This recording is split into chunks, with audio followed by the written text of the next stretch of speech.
नमस्ते दोस्तों। आज हम एक बहुत ही दिलचस्प और जीवन को बदलने वाले नियम पर बात करने जा रहे हैं। एक ऐसा नियम जो शायद हम सब ने कभी ना कभी महसूस किया होगा, लेकिन शायद उसे ठीक से समझा नहीं होगा।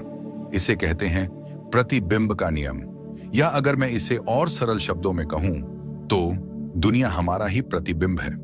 हम जैसे हैं वैसे ही लोग हमें मिलते हैं और वैसी ही परिस्थितियां हमारे जीवन में आती हैं। यह सुनने में शायद अजीब लगे, लेकिन जब आप इसे गहराई से समझेंगे तो आपको अपने जीवन की कई घटनाओं का, कई रिश्तों का कारण समझ में आने लगेगा। तो चलिए इस सफर पर निकलते हैं और समझने की कोशिश करते हैं कि आखिर यह प्रतिबिंब का नियम है क्या और यह हमारे जीवन को कैसे प्रभावित करता है। कल्पना कीजिए कि आप एक बड़े से आईने के सामने खड़े हैं। वह आईना क्या करता है? वह बिल्कुल वही दिखाता है जो उसके सामने होता है। अगर आप मुस्कुराते हैं तो आईने में आपकी मुस्कुराहट दिखाई देती है। अगर आप उदास हैं तो आईने में उदासी झलकती है। अगर आप हाथ हिलाते हैं तो आईना भी हाथ हिलाता है। आईना अपनी मर्जी से कुछ नहीं बदलता, ना कुछ जोड़ता है ना कुछ घटाता है। वह सिर्फ और सिर्फ आपको दर्शाता है। जैसा आप हैं वैसा ही। ठीक इसी तरह यह जो हमारी दुनिया है, हमारे आसपास के लोग हैं, हमारे जीवन के अनुभव हैं, हमारी परिस्थितियां हैं, ये सब एक विशाल अदृश्य आईने की तरह काम करते हैं। यह आईना हमें वही दिखाता है जो हम अंदर से होते हैं। हमारे गहरे विचार, हमारी भावनाएं, हमारे मन में बसे हुए विश्वास, हमारी आदतें, हमारी ऊर्जा, ये सब मिलकर एक तरंग, एक वाइब्रेशन पैदा करते हैं और उसी तरंग के अनुरूप चीजें, लोग और अनुभव हमारी ओर खींचे चले आते हैं। तो जब हम कहते हैं कि दुनिया हमारा ही प्रतिबिंब है, इसका सीधा सा अर्थ यही है कि जो कुछ भी हम अपने बाहर देख रहे हैं, अनुभव कर रहे हैं, वह कहीं ना कहीं हमारे अंदर की दुनिया का ही एक अक्स है, एक परछाई है। और इसी से जुड़ा हुआ है यह सत्य कि हम जैसे हैं वैसे ही लोग हमें मिलते हैं। अब सवाल यह उठता है कि यह होता कैसे है। यह कोई जादू नहीं है, बल्कि इसके पीछे कुछ गहरे सिद्धांत काम करते हैं। सबसे पहली बात है ऊर्जा का आकर्षण। विज्ञान भी कहता है कि हर चीज ऊर्जा है। ये कुर्सी, ये मेज, आप, मैं, हमारे विचार, हमारी भावनाएं, सब कुछ ऊर्जा के विभिन्न रूप हैं। और ऊर्जा का एक नियम है कि समान ऊर्जाएं एक दूसरे को आकर्षित करती हैं। अगर आप अंदर से खुश हैं, सकारात्मक हैं, प्यार और करुणा से भरे हुए हैं, तो आप अपने आसपास एक सकारात्मक ऊर्जा का क्षेत्र बनाते हैं।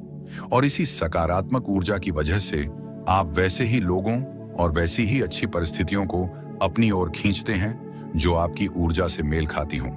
इसके विपरीत अगर कोई व्यक्ति लगातार नकारात्मक सोचता है, शिकायत करता रहता है, दूसरों में दोष ढूंढता है, ईर्ष्या करता है, तो वह एक नकारात्मक ऊर्जा क्षेत्र बनाता है और अनजाने में ही सही, वह ऐसे ही लोगों और ऐसी ही मुश्किल परिस्थितियों को अपनी ओर आकर्षित कर लेता है जो उसकी नकारात्मकता को और पक्का कर दें।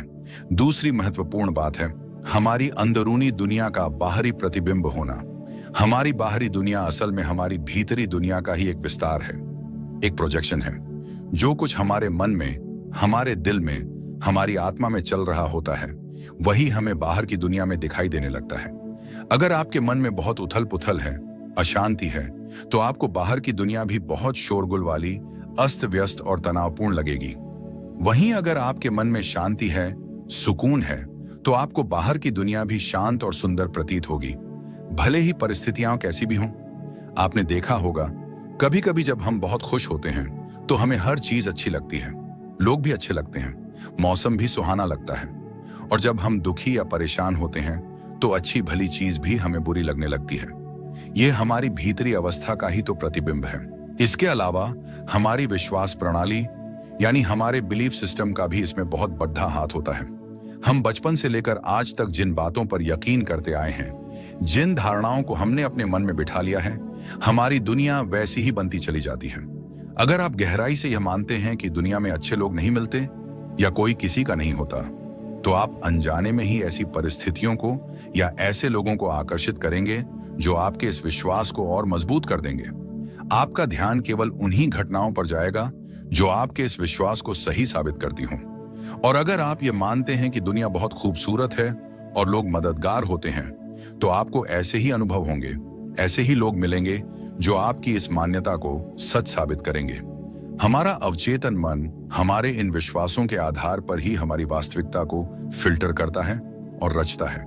चलिए इसे कुछ रोजमर्रा के उदाहरणों से समझते हैं ताकि यह बात और साफ हो जाए।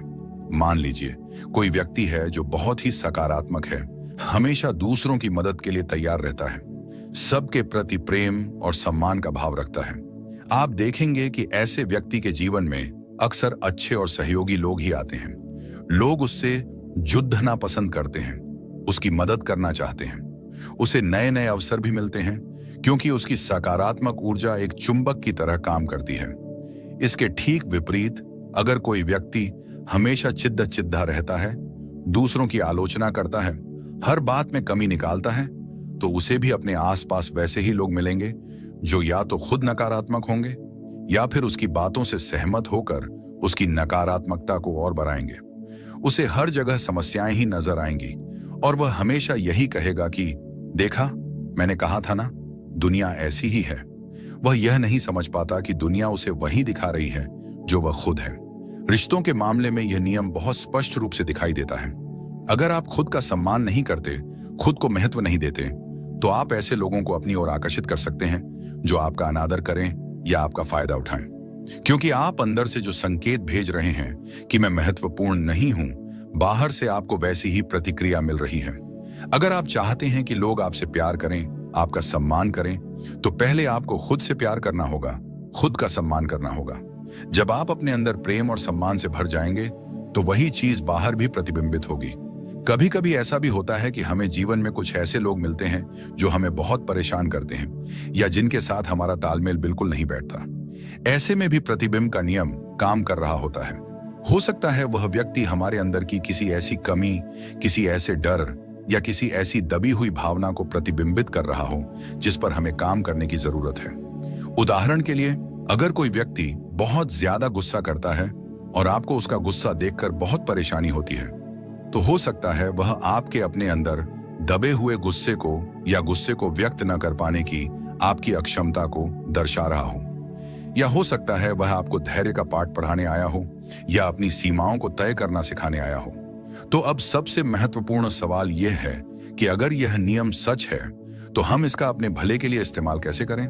अगर हमें अपनी बाहरी दुनिया पसंद नहीं आ रही, अगर हमें अपने रिश्ते, अपनी नौकरी, अपनी परिस्थितियां अच्छी नहीं लग रही, तो क्या हम असहाय हैं? बिल्कुल नहीं। इस नियम की सबसे खूबसूरत बात यही है कि यह हमें अपने जीवन को बदलने की चाबी हमारे ही हाथों में थमा देता है। क्योंकि अगर दुनिया हमारा प्रतिबिंब है, तो प्रतिबिंब को बदलने के लिए आईने पर पत्थर मारने की जरूरत नहीं है, बल्कि आईने के सामने जो खड्डा है उसे खुद को बदलना होगा। जैसे ही हम अंदर से बदलते हैं, हमारा प्रतिबिंब यानी हमारी बाहरी दुनिया, हमारे अनुभव, हमारे रिश्ते अपने आप बदलने लगते हैं। तो इसके लिए हम क्या कर सकते हैं? सबसे पहला कदम है आत्मनिरीक्षण, यानी खुद को गहराई से जानना और समझना। शांति से बैठें और अपने विचारों पर ध्यान दें। देखें कि दिन भर आपके मन में किस तरह के विचार चलते हैं, सकारात्मक या नकारात्मक। अपनी भावनाओं को महसूस करें। आप ज्यादातर कैसा महसूस करते हैं? खुश, दुखी, गुस्से में, डरे हुए? अपने विश्वासों को पहचानें। आप दुनिया के बारे में, लोगों के बारे में, अपने बारे में क्या मान्यताएं रखते हैं? बिना किसी लाख लपेट के ईमानदारी से खुद का आकलन करें। दूसरा कदम है अपने विचारों और भावनाओं को सकारात्मक दिशा देना। यह अभ्यास से आता है। जब भी कोई नकारात्मक विचार मन में आए, उसे पहचानें और उसे एक सकारात्मक विचार से बदलने की कोशिश करें। हर स्थिति में कुछ न कुछ अच्छा ढूंढने का प्रयास करें। कृतज्ञता का अभ्यास करें, यानी उन सभी छोटी बड़ी चीजों के लिए ईश्वर का या ब्रह्मांड का धन्यवाद करें जो आपके पास है।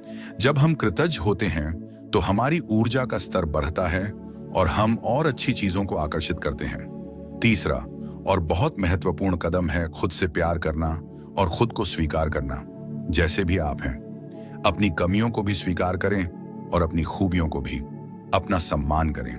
जब आप खुद से प्यार करेंगे, खुद को महत्व देंगे, तो आप ऐसी ऊर्जा भेजेंगे जो दूसरों को भी आपका सम्मान करने और आपसे प्यार करने के लिए प्रेरित करेगी। चौथा कदम है माफ करना। दूसरों को उनके व्यवहार के लिए माफ करना और सबसे जरूरी, खुद को अपनी गलतियों के लिए माफ करना।